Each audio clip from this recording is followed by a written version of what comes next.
For this project, you're gonna need 2mm foam, 6mm foam, 1-inch elastic, 2 Treg lights, a pair of sunglasses you don't mind sacrificing, an X-Acto knife, and or scissors, a blow dryer or a heat gun, a pen or marker, a glue gun, super glue, also Elmer's glue, hemisphere rivets, grommets, a Dremel with a sanding tip, and lastly, some toothpicks. First, print and cut out the template on some paper. Transfer the template onto some 6mm foam using your pen or marker and cut along the lines. I highly recommend using an X-Acto knife for more precise cuts, especially in hollow areas like the eye here. Mark the back of each piece with a pen to avoid confusion and label one beak A and the other B for later reference. I like to sand down the edges of all my pieces using a Dremel for a cleaner look. However, be smarter than me and charge your tools before starting.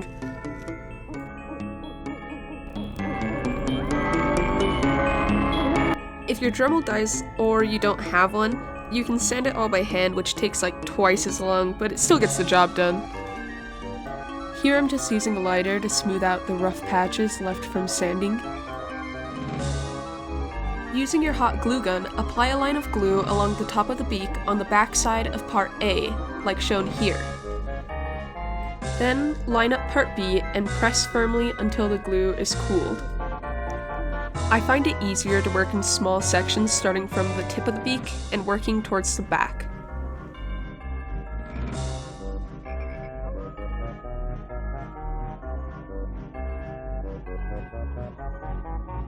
Bend the sides out to make room for the bottom of the beak and glue the triangular piece in place. Just like before, I find it easier to work in sections from the tip of the beak to the back.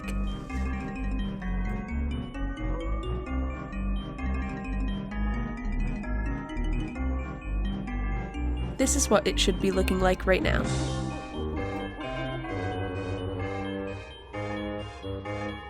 Grab the forehead piece and mark the place where the eye hole makes a complete circle on each side.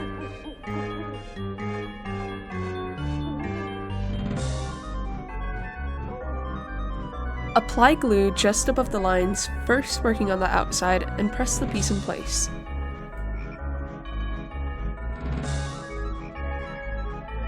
Then apply more glue to the bridge of the nose to fully secure the forehead piece in place.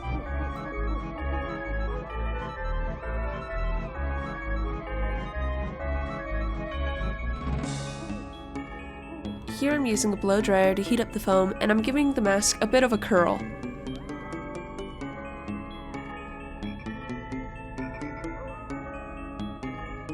Again, just sanding down the top of the beak to make sure they line up properly. Take your sunglasses lenses and slide them into the gap as shown here. Then glue them in place. Then apply glue to the back of the eyepiece and glue it to the mask. Repeat both these steps on the other side of the face.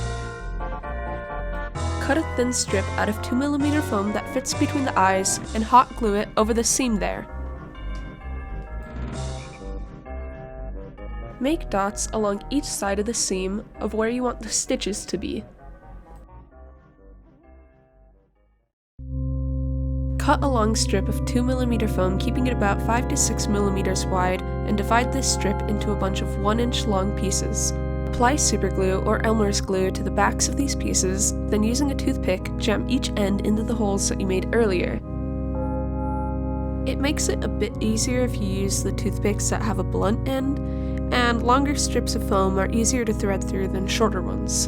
Now comes the most time-consuming and tedious part, so put on a decent show or something in the background, cause this is gonna take a while. You're gonna repeat this whole fake stitch technique for the top of the beak as well.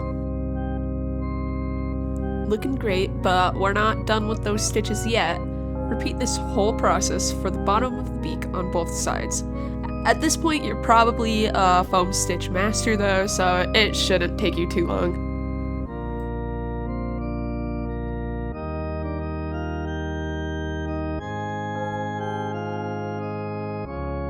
Next, we're going to be making these holes at the bottom of the mask, which not only look cool, but also provide some much needed ventilation. Mark where you want to place your grommets, then using a Dremel, drill out the holes and make sure the grommets fit. You can also use an X-Acto knife if you don't own a Dremel. Apply a layer of glue to the entire mask, paying special attention to the stitches. This will help with the painting process. As you can see with these test pieces, the one on the left has a better shine and it doesn't absorb the paint, leaving little white specks. This is just personal preference though, so feel free to skip this step as it may lead to cracking. If you're going to be using spray paint like me, mask off the lenses to avoid getting paint on them. I'm just going to be going in with black spray paint as a base coat. Use a respirator so you don't inhale spray paint and a dye. Once the base coat is complete, clean up any missed areas, then you can begin painting it however you want. I decided to go for a black and red theme for my mask, but remember, your options are endless. I also decided to do some blood splatters, so it probably would have been smart to keep the masking tape on. Once your paint job is complete, you can glue 3 hemisphere rivets at the top of the head and the sides of the face, like so. And this is what mine looks like afterwards. The final part of this build is attaching the elastic band so that you can wear your mask. Hot glue a 12-inch piece of elastic around one end of a traglide. Repeat this for the other traglide. Weave them into each other like so.